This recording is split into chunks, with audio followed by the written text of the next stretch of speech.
Yes, Greg. Du coup, le but là, c'est qu'on se fasse un petit point sur l'accompagnement, sur les 3 mois, comment t'étais avant, pendant, après. Donc, dans un premier temps, donne-moi un petit peu ta situation avant le copywriting, avant le programme. Dis-nous un Ça petit marche. peu. Ça marche. Donc moi, il faut savoir que avant de rejoindre le programme, ça faisait, je crois, 6 mois que je tournais en rond. En fait, je savais que je voulais faire du copywriting. Je savais que c'était la compétence que j'aimais le plus dans le business. Et j'essayais de me former à droite à gauche gratuitement sur YouTube. J'avais déjà fait des appels avec des coachs qui voulaient me prendre en coaching. Et en fait, dans ma tête, je voulais investir. En fait, j'ai compris que j'allais pas réussir à devenir libre financièrement grâce à des vidéos YouTube. J'ai compris qu'il fallait que je me fasse accompagner. Ouais, Et en gros, je recherchais un programme, une formation pour vraiment, parce que je vois ça comme un métier, et je me dis, faut que je me forme, quoi. Donc, je cherchais vraiment une bonne formation. Avant toi, j'ai déjà eu un autre coach qui m'a contacté. ouais, Et j'ai failli aussi hésiter, j'ai failli rejoindre un autre programme aussi. ouais. Bah, ça rejoint ma deuxième question qui est qu'est-ce qui t'a poussé à choisir cet accompagnement plutôt que de ce que tu as dit, un autre ou qu'est-ce que t'as aimé dans l'approche, par exemple? Mais pour le coup, moi, ce qui a vraiment fait la différence, bon, c'est un peu abstrait dit comme ça, mais c'est un peu ton énergie. Ouais, C'est-à-dire que, en fait, j'ai senti que tu étais quelqu'un d'humain via ton appel.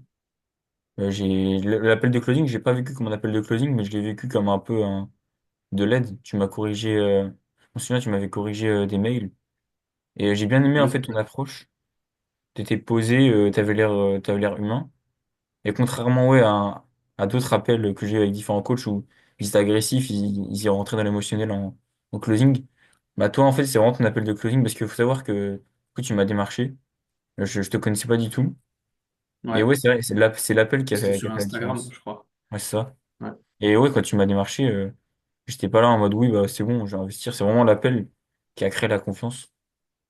Ok. Et en fait j'ai senti tout de suite que c'était bon. Ok. Donc, ce qui t'a fait choisir l'accompagnement, c'est un peu le côté plus humain de mon approche, quoi. Qui n'était Ouais pas c'est ça. forcing et tout. Ouais, c'est Un peu aussi ce ouais, que je mets en avant dans le programme, remarque un bien. peu du ressenti ouais. Ok, super. Du coup, c'est quoi un peu les principales compétences que tu as pris pendant les 3 mois sur tes enseignements, compétences, c'est quoi un petit peu là?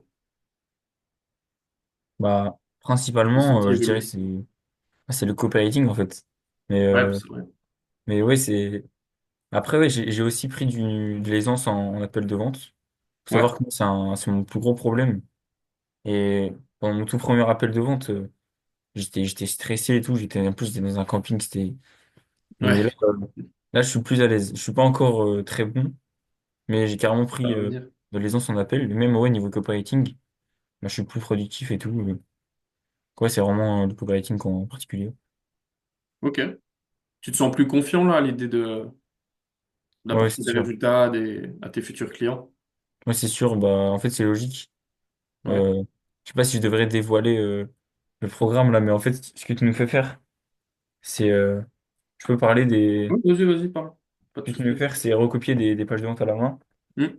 Du coup, en fait, ça, c'est ma pochette. Et en fait, à chaque fois que je me dis, attends, est-ce que je suis vraiment bon? Je regarde la taille de la pochette et je me dis, bon, Pas ok, assez. je la copie. Et du coup, ouais, ça joue. Et en fait, au bout d'un moment, si tu bosses dur, bah, c'est logique, en fait, que t'es plus confiant. Ouais, ouais, forcément, ouais. Forcément. Nickel. Donc toi, ce que tu retiens là, c'est plus copywriting et closing. T'as eu combien d'appels de vente en tout que t'as fait pendant les 3 mois? En moyenne, hein, ne me donne pas le chiffre exact, mais Bah, je pense que j'en ai environ 36. Je ouais, pense que j'en ai eu 36, à peu pas près. mal, hein. 36 appels 35, de ouais. vente. Ah ouais, c'est vrai que j'ai beaucoup prospecté quand même. C'est pas Ouais. non plus comme ça.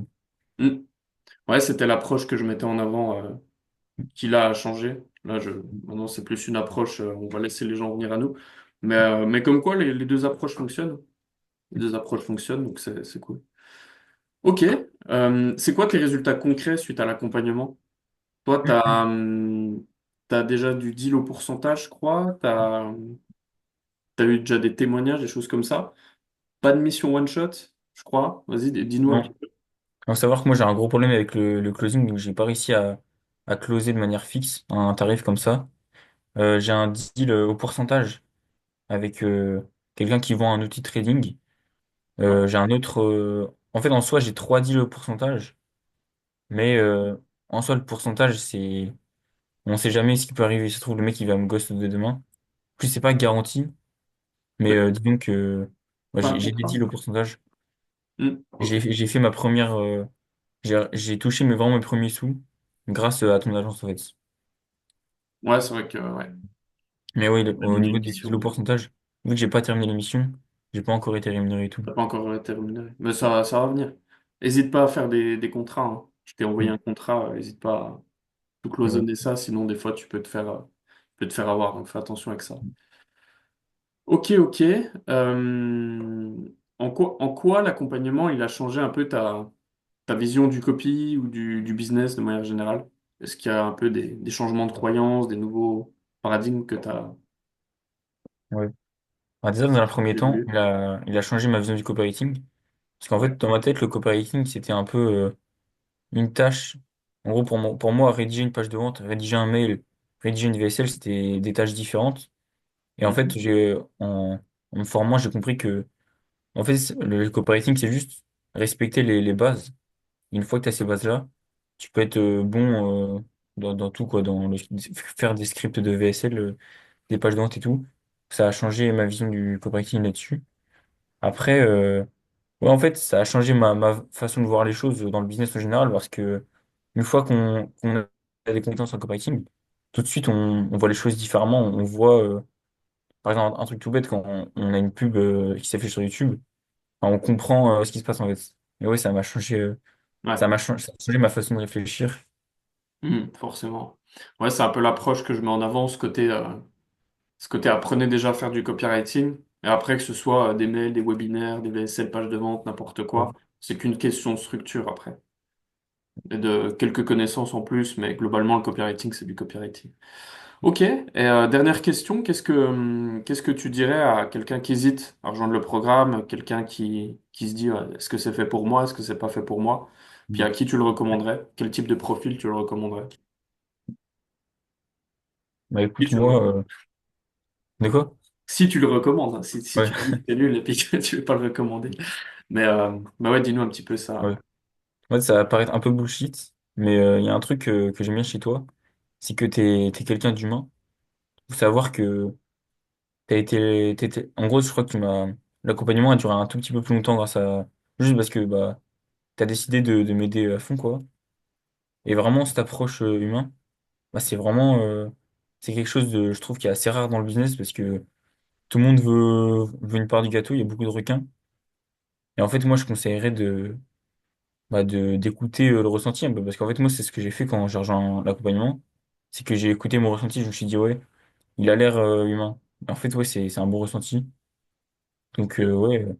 Et aussi, ouais, pour les gens qui pensent réussir en copywriting sans coaching, moi, je leur conseillerais de se poser la question si c'est vraiment quelque chose d'urgent pour eux. Parce qu'il faut savoir que moi, j'ai passé 4-5 mois, voire 6 mois, à bosser tout seul en galérant en regardant des trucs gratuits. Et je me souviens le premier jour de coaching avec toi, on a fait le point, j'avais pas de niveau en fait. J'étais au niveau zéro quoi. Donc, Ouais, tout seul, honnêtement, je parle du copywriting, mais même sur d'autres domaines, tu vas mm, prendre des infos à gauche à droite, mais tu vas progresser très très lentement. En fait, ouais, l'accompagnement, moi, c'est vraiment la vision que je mets, hein. Il y a des gens, ils viennent dans un accompagnement, ils se disent, voilà, ça coûte, je sais pas, 2 000 euros, faut qu'à la fin, j'ai récupéré mes 2 000 euros. Mais ça, c'est un mauvais mindset. Moi, il faut toujours voir le mindset, qu'est-ce que ça va t'apporter sur 6 mois, 1 an, 5 ans, 10 ans. Et en fait, tu te rends compte que l'accompagnement, c'est une valeur exponentielle. Et, oui, je confirme ce que tu dis, et t'es pas le seul. Tous ceux qui essayent seuls ou même juste, ils se font accompagner une fois et après ils se disent, tant que j'ai pas rentabilisé ou tant que j'ai pas fait x10, je me fais plus accompagner. Et généralement, ils perdent beaucoup, beaucoup de temps. Donc, ouais, je te rejoins là-dessus, ok. Est-ce que tu as un mot de la fin, un truc à rajouter? Peut-être pour les gens qui hésitent ou pour même toi, un truc que tu... en mode freestyle, Freestyle là, j'ai pas trop d'idées. pas d'idée? Euh, ouais, faut juste que ce que tu te dis, c'est que ce que tu vois sur les réseaux, là, les gens qui disent ouais, en 6 mois, tu peux être libre financièrement et tout. Parfois, ça peut paraître bullshit, mais en soi, avec du travail, tu peux. Parce que récemment, j'étais dans un séminaire d'entrepreneurs et en fait, je voyais des conférences qu'ils faisaient sur les réseaux. Et en fait, je suis allé dans cette salle de conférence dans la vraie vie.